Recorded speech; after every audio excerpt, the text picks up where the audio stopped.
जय हो करौली सरकार की, जय हो सच्चे दरबार की। बोलो राधा रमण हरि बोल। भक्तों, इसके पहले का वीडियो आपने देखा। 8वें हवन के बाद में सिर्फ एक हवन। आपने पिछले वीडियो में देखा कि हमें अलग अलग घर के लिए, अपने अलग अलग मकान के लिए अलग अलग हवन नहीं करने। हमें सिर्फ 8वां हवन करने के बाद में अपने सभी मकानों के लिए, अपने सभी घरों, दुकानों, प्रतिष्ठानों के लिए सिर्फ और सिर्फ एक ही हवन करना है, 9वां हवन। उसी 9वें हवन में आपके सभी, आपके घरों के, प्रतिष्ठान के, दुकानों के सभी जितने भी गंदे असर आ रहे हैं, सभी उसी 9वें हवन में भस्म हो जाएंगे। यह आपने बहुत अच्छे से समझा। तो आइए आज के इस वीडियो में हम करौली सरकार से समझेंगे कि यदि हमारे घर में कोई ऐसा सदस्य है जो कि मांस मदिरा का सेवन करता हो, गाली गलौज करता हो, मारपीट करता हो, लड़ाई झगड़ा करता हो, घर से भागता हो, आपको भगाता हो, ऐसा यदि कोई सदस्य आपके परिवार में है तो उसके लिए हमें क्या करना चाहिए।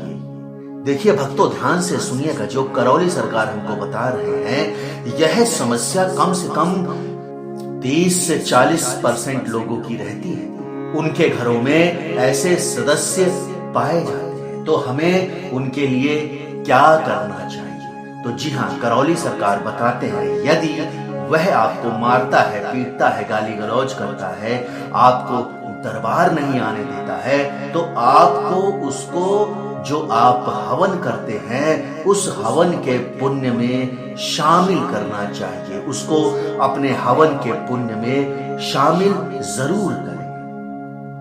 आप उसका कपड़ा ला सकते हैं, उसकी फोटो ला सकते हैं। अगर वह सदस्य आपको दरबार नहीं आने दे रहा है तो घर में ही रहकर आप संकल्प ले सकते हैं। यदि ऐसे सदस्य को आप हवन के पुण्य में शामिल रखेंगे और उसके लिए संकल्प लेंगे तो उसके सारे कष्ट, उसके जितने भी तंत्र हैं, वह सब संकट कट जाएंगे। आपको करना क्या है?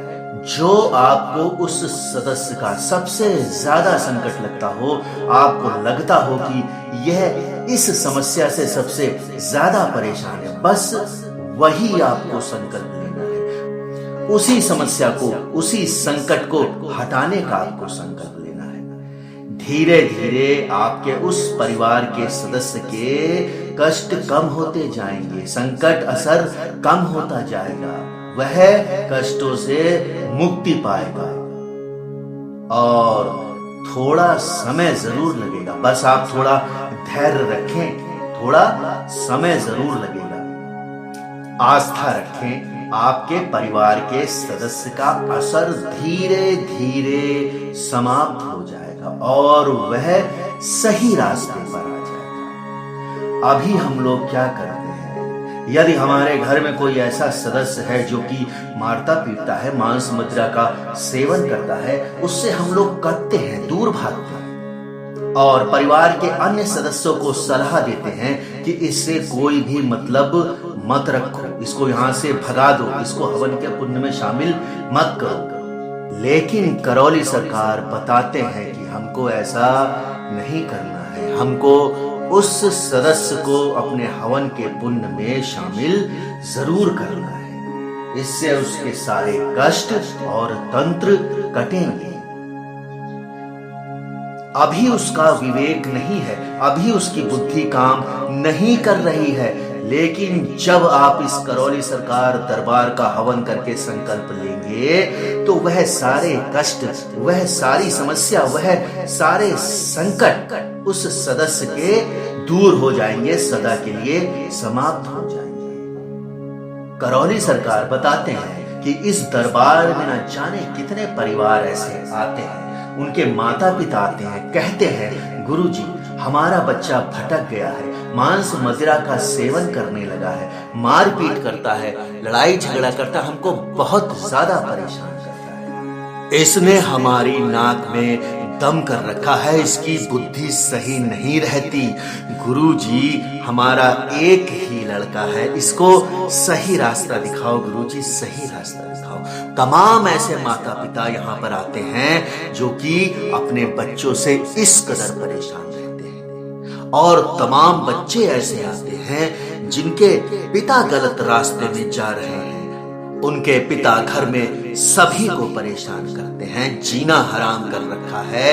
वह कहते हैं, वह बच्चे कहते हैं कि गुरुजी, इनको सही रास्ते पर ला दो, सही रास्ते पर ला दो। संबंधों के आधार पर न जाने कितने परिवार इस दरबार में आते हैं और अपने कष्टों से मुक्ति पाते हैं।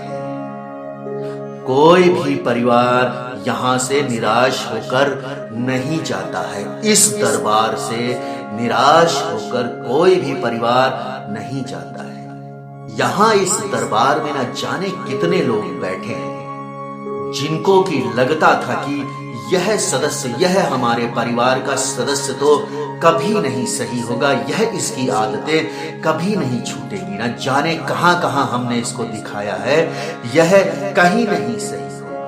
लेकिन जब वह करौली सरकार दरबार आते हैं तो ऐसे परिवार यहां से, इस दरबार से परिवार और उनके सदस्य सही होकर जाते हैं। तो करौली सरकार कहते हैं कि आप अपने हवन के पुण्य में ऐसे सदस्यों को शामिल जरूर करें।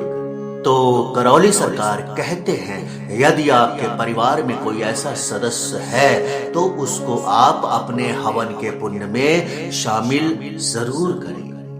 क्यों?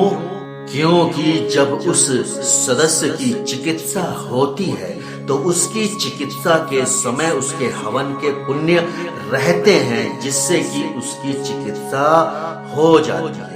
और अगर यहीं पर चिकित्सा के समय उसके हवन के पुण्य नहीं है तो उसकी चिकित्सा नहीं हो पाती है, अर्थात वह सदस्य नहीं सही हो पाता है। इसीलिए करौली सरकार कहते हैं कि उस सदस्य को हवन के पुण्य में शामिल जरूर करें, जिससे कि उसकी चिकित्सा हो सके, वह आपके परिवार का सदस्य स्वस्थ हो सके, निरोगी हो सके।